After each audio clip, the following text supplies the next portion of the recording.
Feira Miolos virtual desse ano, 2020. Tô vendo aí, Priscila entrando. Vamos aguardar aí as nossas queridas companheiras de trabalho, não, companheiras de editora, de aventuras editoriais e de circulação de ideias, né? Bom, estou aqui com a Feira Miolos literalmente na cabeça.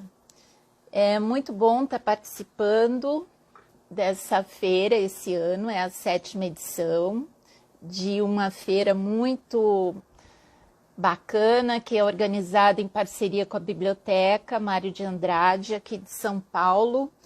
Esse ano, inclusive, apesar de ser virtual, apesar de todas as dificuldades que a gente tem um fator muito positivo, que é as nossas colegas editoras de outros estados poderem estar participando também virtualmente, né? Então, eu acho bacana todo mundo também assistir as lives das outras editoras. São 100 editoras no total.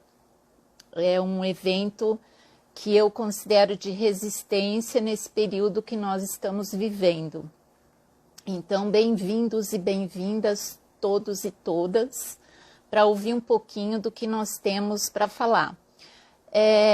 Quando eu soube que nós tínhamos sido aceitos como editora participante da Feira Miolos e que essa versão seria virtual, nossa, é aquele frio na barriga, porque como assim, né? Você vai ficar falando com as pessoas, mostrando, mas eu considero que essa seja uma excelente oportunidade da gente ter um contato diferente com os leitores em momentos diferentes, porque as pessoas podem assistir às lives enquanto elas estão ocorrendo e depois visitar, né, posteriormente, porque elas vão ficar gravadas aqui no IGTV do Instagram. Então, isso é bastante, é uma novidade muito boa e também eu pensei em aproveitar esse momento não para vender os livros propriamente, né? Porque nós temos o nosso canal online, que é www.quinoruzlivraria.com.br, onde está lá o nosso catálogo, pequeno ainda, enxuto, mas de obras que eu considero realmente importantes dentro do campo que eu pesquiso, que eu estudo e publico, que é a arte e a cultura russa. Então, deixa eu só diminuir o som aqui do computador, que eu estou vendo que toda hora chega mensagem no WhatsApp. Bom, então queria contar um pouquinho da ideia Quinoruz e depois chamar 3 pessoas incríveis que têm trabalhado no processo editorial da Quinoruz, que são 3 mulheres maravilhosas, a Eri Barros, a Priscila Marques e a Maria Cal Levi. E a seu tempo elas vão entrar. Vamos ver se eu consigo manter o tempo que nós planejamos antes. Espero que sim, porque nós temos 2 horinhas para estar aqui nessa conversa com vocês. Então, Quinoruz, na verdade, é um nome que reúne a palavra Quino, que é cine, e Rus, que é Rússia. Então, a ideia inicial de Quinoruz foi trabalhar com a arte e cultura russa. Mas como assim, Neide? Não é Kino, Rus, você acabou de falar que é cinema. Acontece que a ideia de cinema para os russos, para os russos soviéticos principalmente, do cinema revolucionário, ela era muito mais abrangente do que simplesmente o cinema na tela, não que isso seja pouco, né? Mas é a ideia de uma congregação de todas as artes em busca de uma linguagem específica do cinema. Falando assim brevemente, parece assim, uma coisa meio zen, né? Aquela coisa não é, mas é, enfim. Mas a ideia de Quinós seria realmente de uma linguagem específica do cinema, mas em grande interconexão com as outras linguagens, todas elas, né? Desde a arquitetura, que vai pensar o espaço, a literatura, que vai pensar o texto, o teatro, o espaço cênico, o design, que é uma forma de dar corpo a uma ideia para um objeto. Então, veja, não sou eu, Neide Lagues, que concebi essa ideia aqui no Urus, mas foram os coleguinhas lá de trás das chamadas vanguardas russas ou soviéticas. Então, Kinoruz eu concebi em 2009, era um blog que durou muito pouco tempo, em que tinha uma coluna em que eu colocava, inclusive, links para espaços culturais na Rússia contemporânea, museus, teatros, porque eu estava interessada, na verdade, em divulgar aqui no Brasil, não que eu tivesse algum vínculo com o governo russo, muito pelo contrário, mas um campo de conhecimento que eu pesquisava já desde o final dos anos 90 e que eu queria ter interlocução aqui no Brasil com esse campo artístico, né? A gente tem os estudos no Brasil de literatura e de teatro, que são, digamos, mais tradicionais dentro da cultura brasileira. E as demais artes, infelizmente, nós não tínhamos e temos ainda muito pouco a ser divulgado, debatido e conhecido no Brasil. Então, assim nasceu a ideia Kinoruz como uma ideia de circulação de pensamento e de conhecimento. Esse é o significado inicial. Quando em 2010 eu iniciei no pós-doc, lá no departamento de russo, na pós-graduação em cultura e literatura comparada na FEFELESH, eu vi a possibilidade de reunir jovens estudantes de pós-graduação ou ingressando em pós-graduação que pudéssemos juntos pensar esse, digamos, outro segmento do conhecimento, né, da cultura russa, que era o cinema e as outras artes.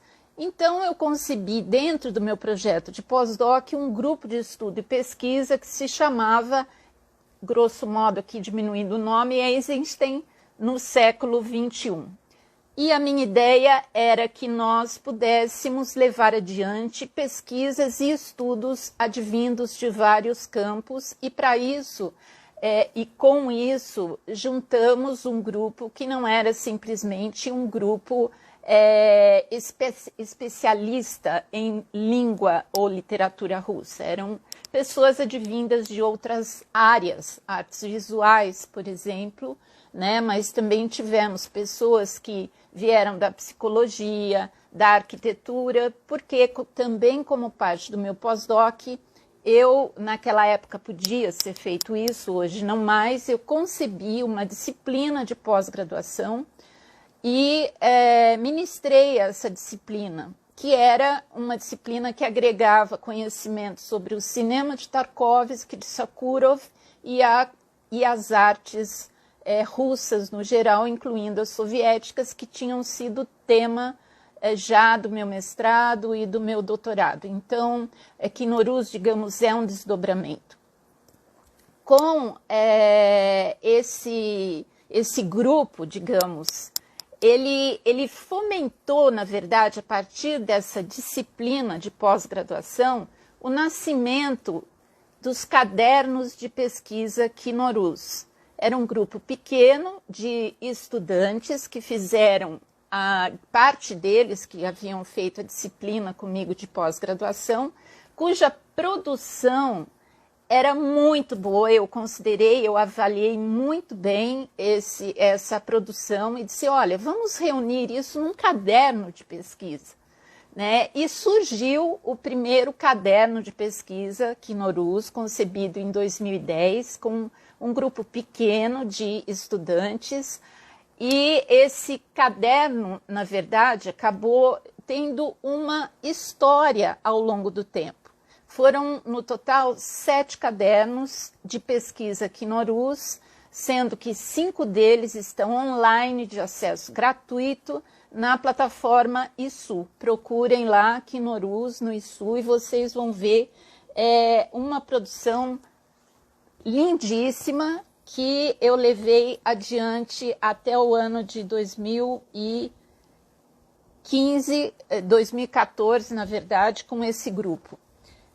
Nós fazíamos lançamentos incríveis desses cadernos. Fizemos uma parceria muito boa com o Museu Lazar Segall e fizemos vários desses lançamentos lá, embora os cadernos fossem virtuais, mas eles chamavam muita atenção pela particularidade que tinham, inclusive, de trazer um conhecimento muito pouco discutido.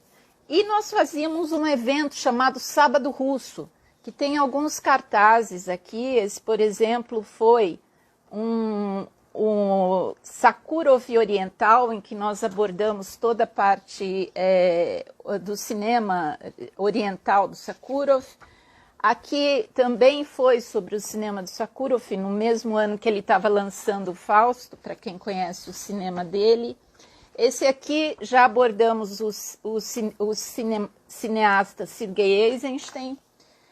E eu estou com esses cartazes aqui, está faltando, acho que o primeiro, que 2 lançamentos dos cadernos não foram no Museu Lazar Segall. O primeiro, na verdade, foi num evento acadêmico, eu acho que é importante dizer isso.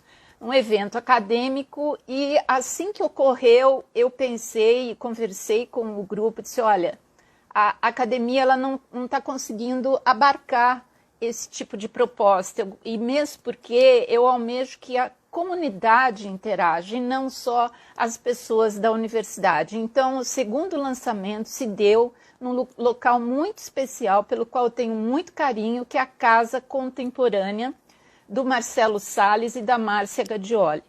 E o segundo lançamento se deu lá. Esse aqui é o cartaz do último caderno de pesquisa feito virtual, porque a partir daí, em 2015, eu terminei o meu segundo pós-doc, que já não foi no russo, o segundo pós-doc foi na ECA, e aí eu estava, digamos, desamparada de universidade, não que a universidade financiasse algum dos projetos, não financiou absolutamente nada, tudo sempre foi com a boa vontade do grupo, minha e tudo mais.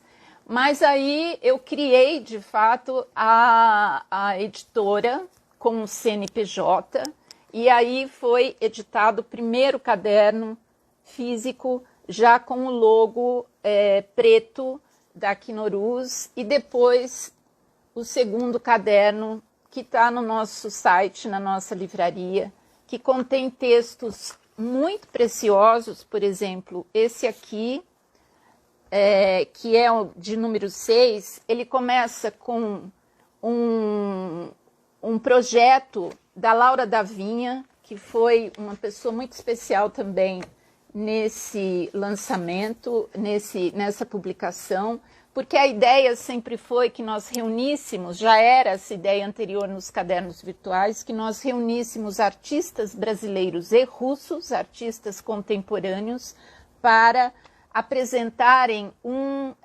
projeto artístico de sua autoria. Não era para ilustrar a revista, e sim um projeto artístico que fizesse a intersecção com os textos elaborados, publicados no caderno. Esse aqui, por exemplo, só a título de vocês conhecerem, tem um texto sobre o Glauber Rocha, que esteve em Moscou e foi recebido por Naum Kleiman, que foi meu tutor minha passagem por Moscou, minha passagem de estudos, e onde eu fiz esses estudos, tinham todos os objetos do cineasta, do Eisenstein, e Naum dizia para mim, olha, aqui sentou o Glauber Rocha um dia, e feliz da vida de estar sentando sobre as almofadas e a tapeçaria de Eisenstein. Então, aqui é um texto escrito por Tatiana Vetrova, que é uma russa, pesquisadora, que recebeu também o Glauber lá e nos cedeu esse texto para nós podermos publicar aqui no nosso caderno. E os cadernos terminaram porque aí a editora começa a renovar os seus projetos, e eu gostaria de falar aqui um pouco mais, de forma muito breve, né? Ainda dessa parceria com o Museu Lazar Segal, que não é uma parceria gratuita, a parceria com o Museu Lazar Segal, porque o Lazar Segal, inclusive, quando ele sai do seu país de origem, que pertencia ao Império Russo, ele sai com passaporte russo, e houve um acolhimento muito grande por parte da direção do Museu Lazar Segal em acolher o nosso projeto, Sábados Russos, que eram eventos culturais que agregavam pessoas de várias áreas, músicos, cineastas, escritores, autores, editores. Então, em dado momento também, o Jorge Schwartz, que era então o diretor do Museu Lazar Segal, acolheu no museu uma mostra sobre Piranesi, e foram obras do Piranesi e obras da Ana Maria Tavares, uma artista brasileira bastante conhecida. E Jorge encontrou um texto do Eisenstein sobre Piranesi e me convidou a publicar a tradução desse livro no catálogo da exposição, que eu achei uma audácia da minha parte fazer uma tradução sozinha. Chamei alguns colegas que também depois revisaram meu texto, né, para não cometer muitos autossuicídios com a língua russa, mas eu fiz um esforço muito grande e não me arrependo. Só que por aquela questão que nós conhecemos nos órgãos públicos, a verba não vinha para o catálogo, e aí Jorge se impacientava, e eu disse, escuta, posso publicar esse texto em um livro da editora? Ele me deu a permissão, e aí publicamos o primeiro título, que é esse livrinho que eu tenho muito carinho por ele, que é Piranesi ou a Fluidez das Formas, em que o Sergei Eisenstein discute a maneira pela qual o Piranesi elabora os seus desenhos e gravuras do cárcere. E esse estudo dele me encantou de uma maneira muito profunda. E junto com Hugo Fortes e Cici Fonseca, dois artistas brasileiros também, concebemos uma performance, Cárcere Oscuro, e fizemos essa performance na Garçonnière, que era um evento que o Vanderlei, do selo Vanderlei Mendonça, do selo Demônio Negro, me convidou para participar e fazer o lançamento do Piranesi, e fizemos essa performance lá. Depois fizemos essa performance na ocupação russa, na Biblioteca Mário de Andrade, e depois no Museu Lazar Segal, no último evento que a Quinoruz participou no Museu Lazar Segal. Então, por que eu estou explicando isso e selecionei falar sobre isso? Porque a editora ela não tem um projeto, digamos, gratuito. São afinidades de conhecimento e afinidades eletivas, de fato, né? E para passar a bola, digamos, no nosso jargão brasileiro, para a Eri, que vem a seguir conversar um pouquinho conosco, essa ideia da editora minha, Neide, que concebi lá atrás a ideia de Quinorus, né? Como é que ela é hoje para mim, 11 anos depois dessa concepção? E principalmente depois do lançamento, que eu vou falar um pouquinho dele depois, de maneira muito breve, porque vai ter um lançamento com o Celso Lima e eu, que fomos os autores desse livro, e a Priscila Marques, que editou, na semana que vem. Eu não vou falar desse livro propriamente hoje, mas ele integra o nosso catálogo e ele está causando muito... foi uma novidade assim, arrebatadora, né? Mas como é que eu enxergo a editora? Então, aí pergunta-se, bom, mas aí você vai vender os livros, você vende sacolinha e os cartões, etc. Vejam bem, eu entendo todos esses produtos, essas são materializações de pensamento.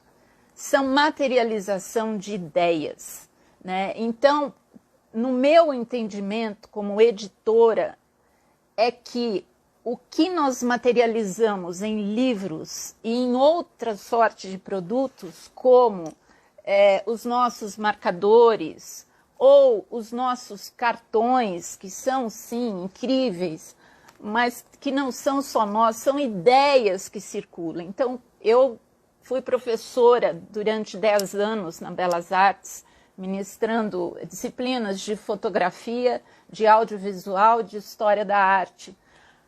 Bom, o meu interesse era em circular esse conhecimento, em circular essas ideias. Trabalhei como fotógrafa durante um período da minha vida, né? E também queria... Ah, mas você não é mais fotógrafo? Não me interessa a função em si. Fotografia, editora, professora, são formas de fazer circular o conhecimento. E nesse momento, esse conhecimento está sendo circulado por meio de livros. Então, comprar os livros é sim dar apoio para que esse conhecimento continue circulando, porque essa é uma editora que não tem financiamento de ninguém, como a maioria das editoras que participam aqui da Feira Miolos, né? E nós nos desdobramos em N funções e com muito prazer e alegria, embora sejamos humanos e também tenhamos todas as vicissitudes que os seres humanos têm. Eu vou passar agora a palavra para essa querida Eri. Deixa eu ver aqui, gente. Já fizemos um teste, acertei. Vamos ver agora, hein, Eri? Agora é para valer. Eu convidei você. Vamos ver se vai dar certinho de você entrar. Tá entrando? Eba! Bem-vinda, querida. Uma felicidade imensa de ter você aqui. Eu acho que eu não sei como é que eu tiro eu mesma daqui para ficar só você. Mas olha, se puder ficar o seu rostinho, é tão bom a gente conversar assim, olhando o rostinho. Então tá ótimo. Então vamos lá. Eri, olha, eu tenho 2 perguntas fundamentais, mas você não é obrigada a responder, tá bom? Tá. É porque pensando em toda a nossa trajetória, só esclarecendo, Eri fez parte desse grupo que eu mencionei. É, digamos, uma das grandes alegrias da minha vida tê-la conhecido há 10 anos, nossa amizade está fazendo, ela é uma grande parceira. E se apaixonou, já era apaixonada e não sabia também pela cultura russa. Fez o mestrado dela sobre Alexandre Nevsky, que é um filme incrível e muito mal falado do Sergei Eisenstein. E que nós vamos editar pela nossa editora também, ele já está revisado e tudo mais, que Viruta, mas na verdade chegou e né, não sobrou para mais ninguém. Aquelas ondas avassaladoras. Exato, exatamente. E ele agora está fazendo um doutorado também incrível sobre Eisenstein, está se tornando a referência brasileira sobre Sergei Eisenstein, então também é uma honra aí acompanhar a sua trajetória e ver onde é que você está hoje. E por conta disso tudo, eu fiz 2 perguntinhas que se você quiser você responde. Por favor. Nós normalmente falamos do valor imenso, primeiro, de se traduzir, vamos falar um pouquinho mais do processo editorial e da divulgação de conhecimento, né? Se traduzir diretamente do russo. Temos depois a Priscila aí, que se quiser comentar, ela vai entrar daqui a pouco, se quiser comentar também, né?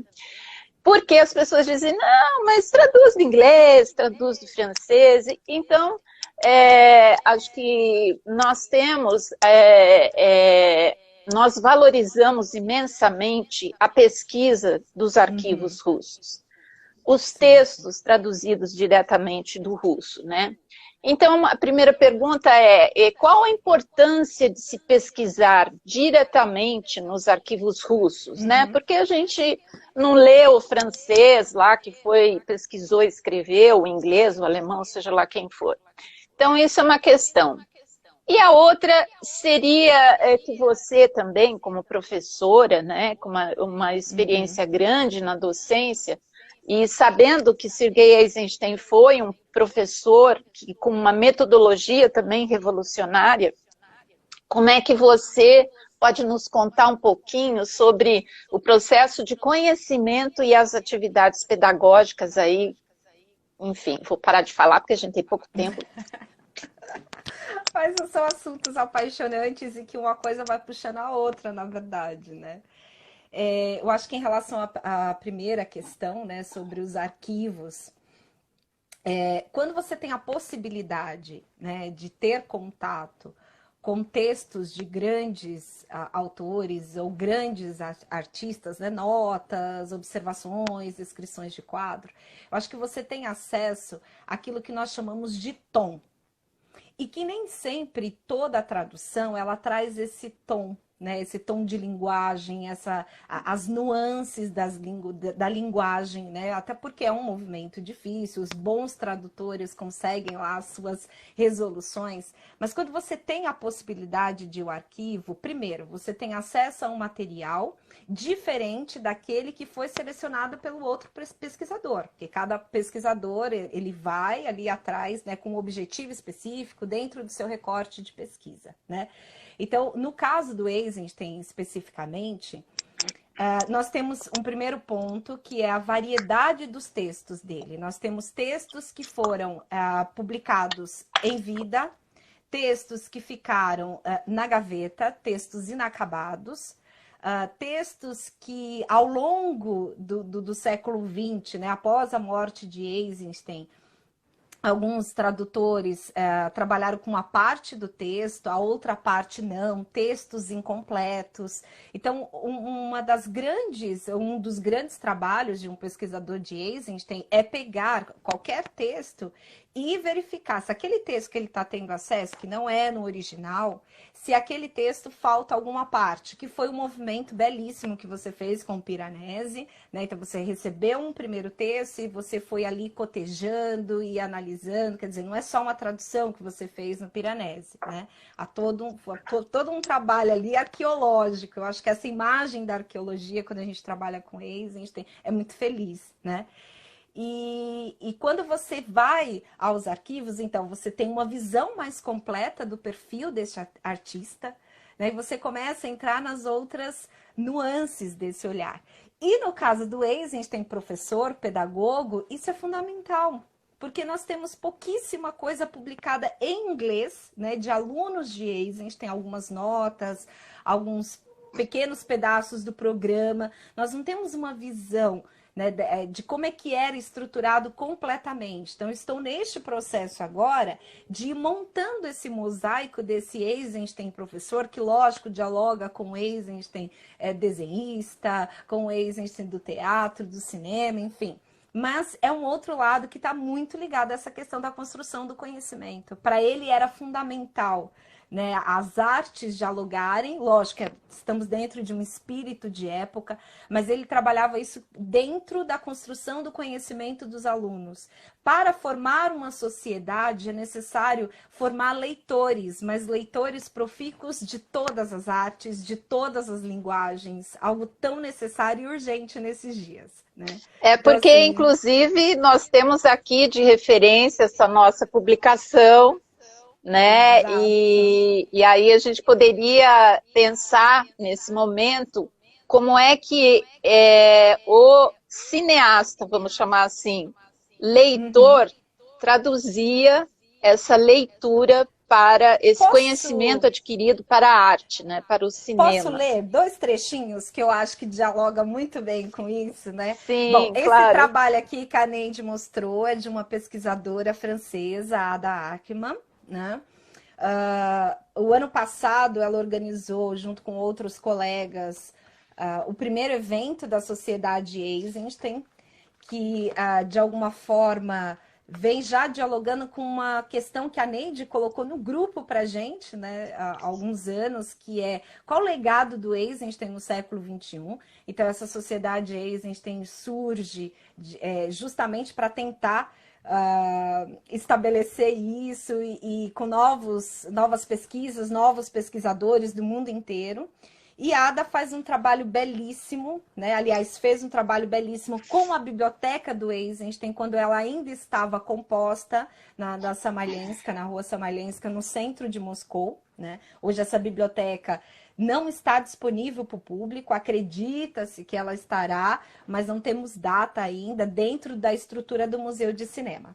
E aí a Ada comentando, e depois eu vou falar um trechinho que é uma citação do Eisenstein. As estantes de Eisenstein e as sequências de livros espelham e materializam suas complexas associações entre livros e entre pensadores, as quais, por vezes, também encontramos expressas em seus escritos. Como tal, o que resta de sua biblioteca pode ser comparado, como Naum Kleiman sugere, ao cérebro de Eisenstein, embora mutilado, visto que lidamos hoje apenas com uma porção da biblioteca original, né? Então ela fala isso no momento em que ela faz a pesquisa e que existia, que foi o lugar em que a Neide desenvolveu uma parte do pós-doc dela, as pesquisas, havia um material riquíssimo nesse apartamento museu.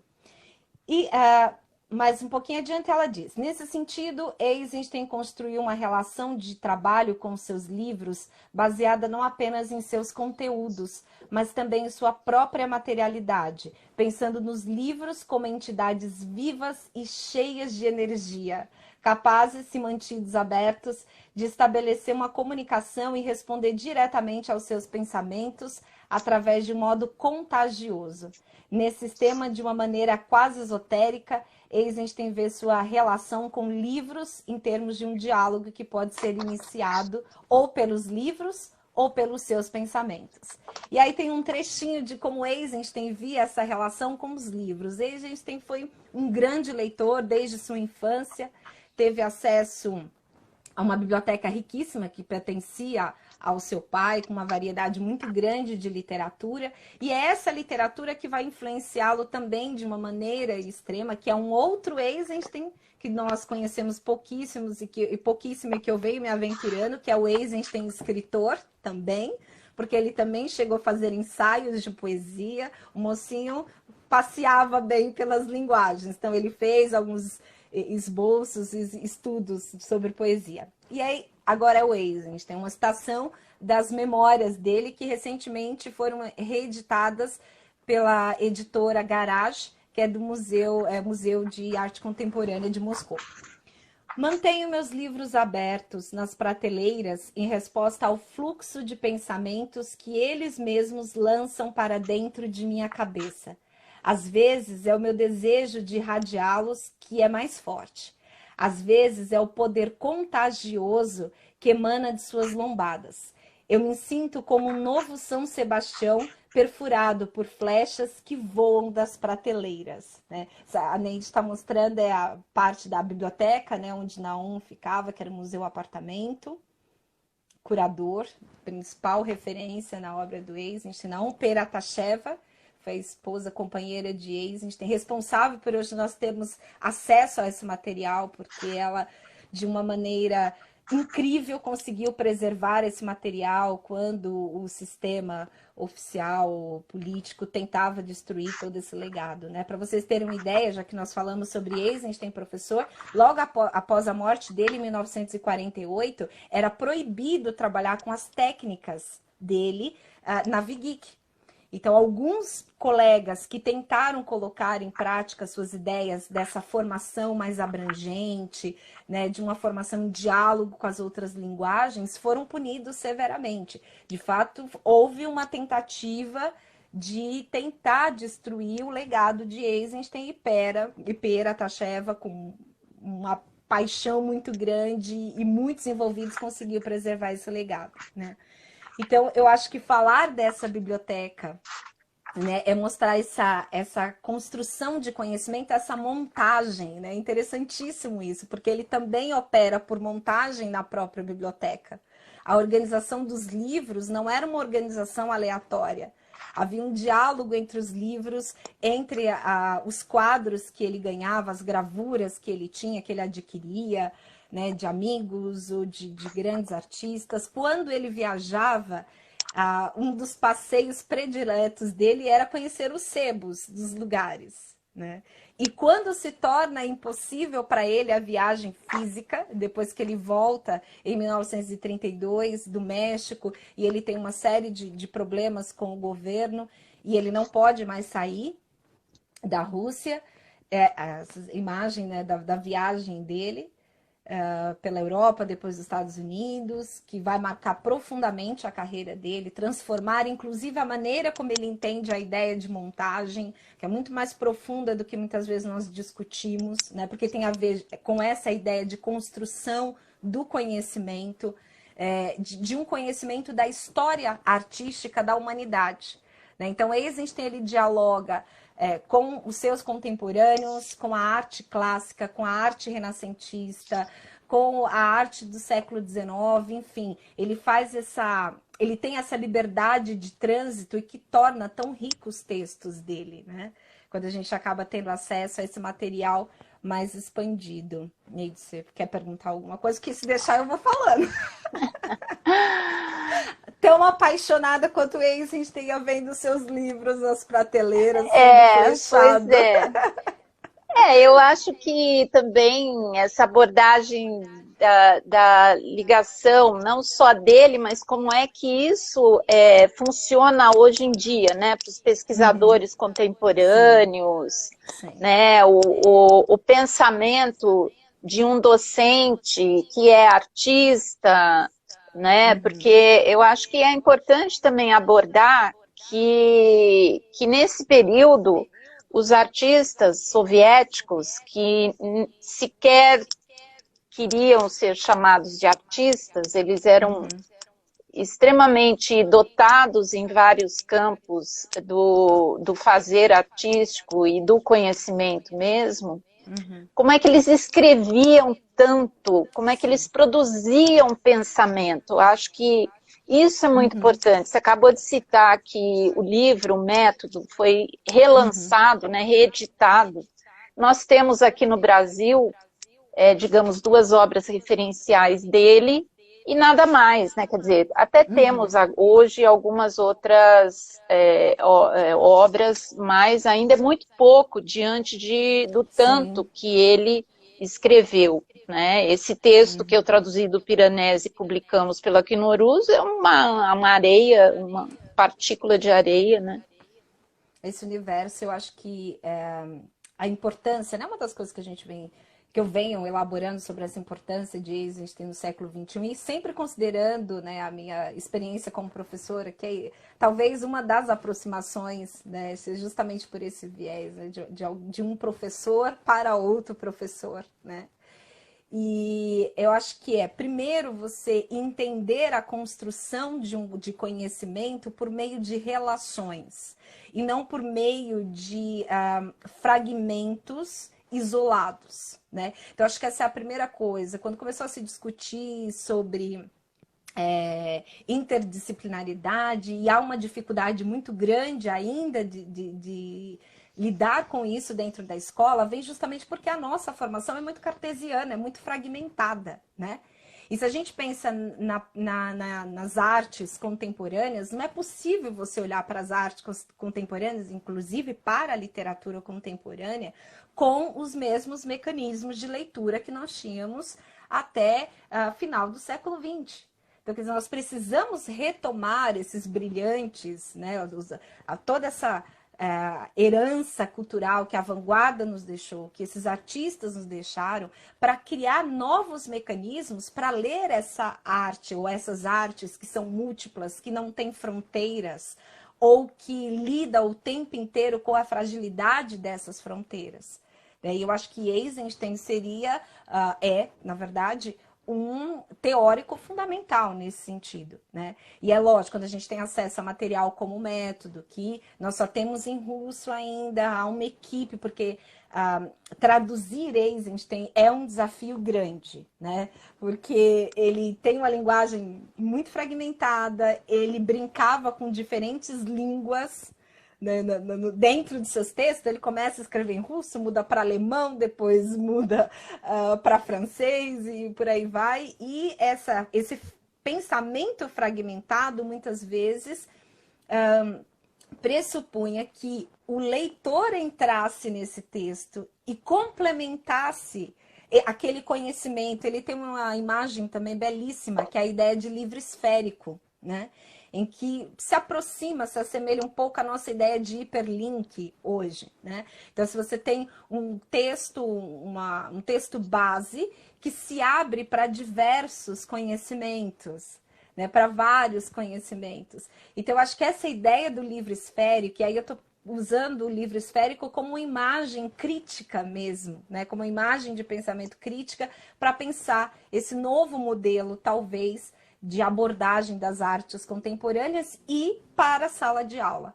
Eu acho que nós estamos no momento em que pensar não só a sala de aula regular, mas os cursos de artes, né? Esse livro eu acredito que seria uma introdução fantástica para alunos, né, das diferentes linguagens artísticas, porque mostra uma outra forma de construir o conhecimento. Conhecer só os teóricos do teatro, por exemplo, ou os teóricos do cinema, me permite um caminho.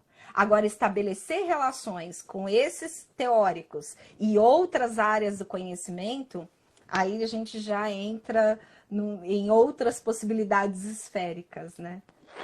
Acho que é importante também a gente abordar que esse momento, né, que ele viveu foi extremamente riquíssimo.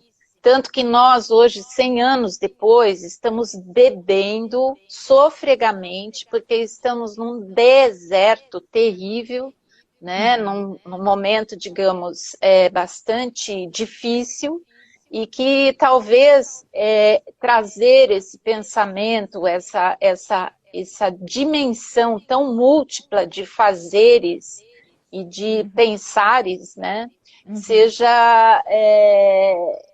Sejam formas da gente contribuir para que o conhecimento não seja sufocado completamente, né? E também para contextualizar um pouco e até fazer uma ligação entre as nossas publicações, digamos, esse livro precioso que fala dos arquivos, e esse último livro que nós editamos, porque as pessoas veem muitas vezes e não conseguem fazer o link, né?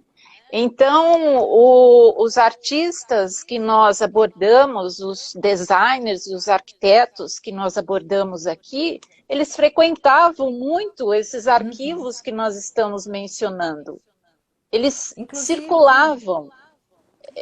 Inclusive, esse apartamento de Eisenstein era o ponto, era a referência para os artistas do período, porque o material que tinha, a gama de material que tinha disponível era incrível. Então, era até um status, né? O artista ter acesso a todo esse material que tinha disponível na biblioteca dele. Então, fantástica essa relação que você faz. Sim, porque é importante, eu acho que um papel nosso, tanto na docência, quanto editores, quanto intelectuais do meio, né, desse campo de conhecimento, eu acho que é estabelecendo essas relações, porque nós vamos lá, pesquisamos, quando nós retornamos, nós precisamos traduzir isso de tal forma que se entenda as inter-relações, que, por exemplo, esses arquivos foram vitais para um cineasta que enfim, para mim é o meu objeto principal, sempre foi de pesquisa, que é Tarkovsky. Nós publicamos o Panorama Tarkovsky. nesse mesmo apartamento em que Glauber Rocha foi, que lá se sentou, Tarkovsky frequentava.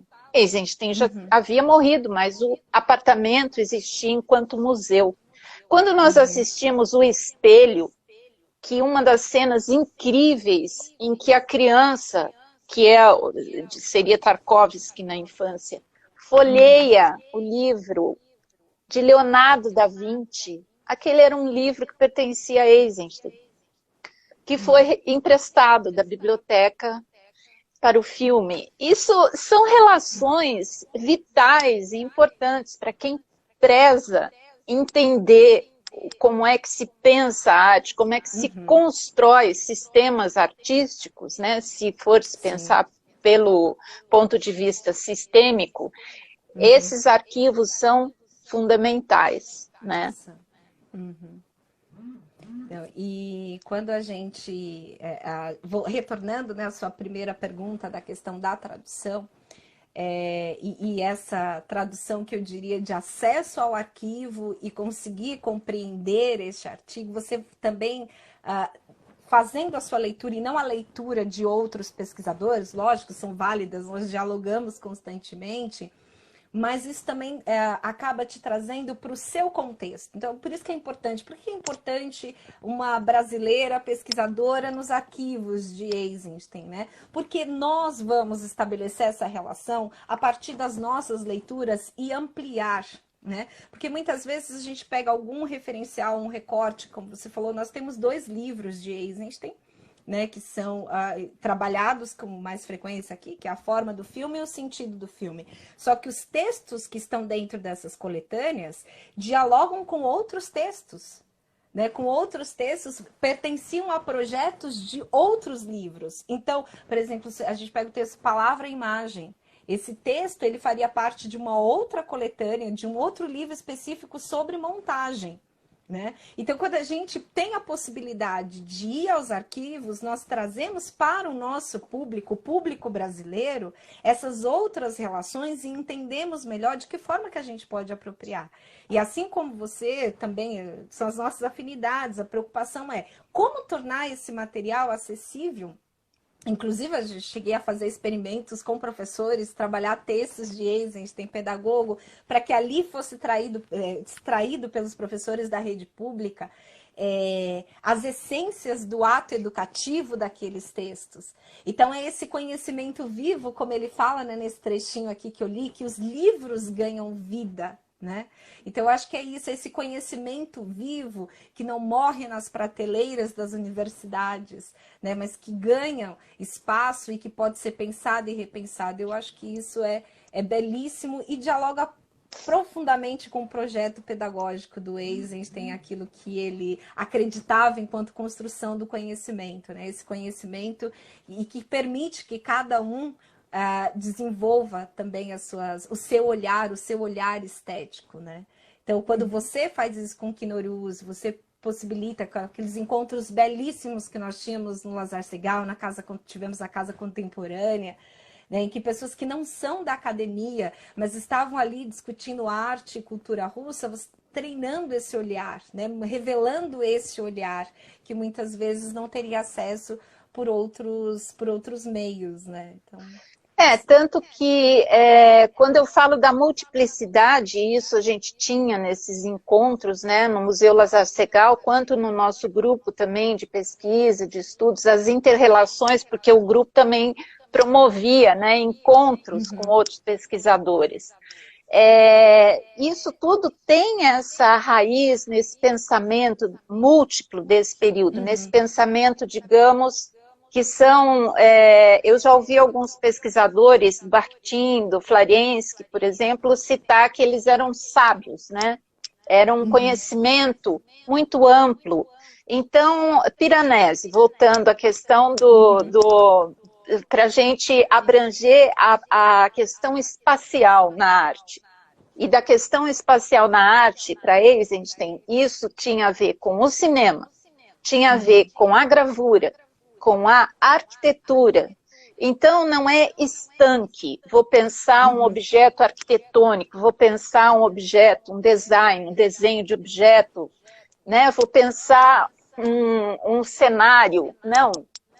É um pensamento extremamente refinado que dialoga muitíssimo com o pensamento de Pavel Florensky. Este não é da editora Knorus, é da editora 34 e está esgotadaço. Esgotadíssimo. Esgotadíssimo, eu não sei o que acontece, que eles não reimprimem, né? Editora 34, alô, muita gente querendo estudar esse livro.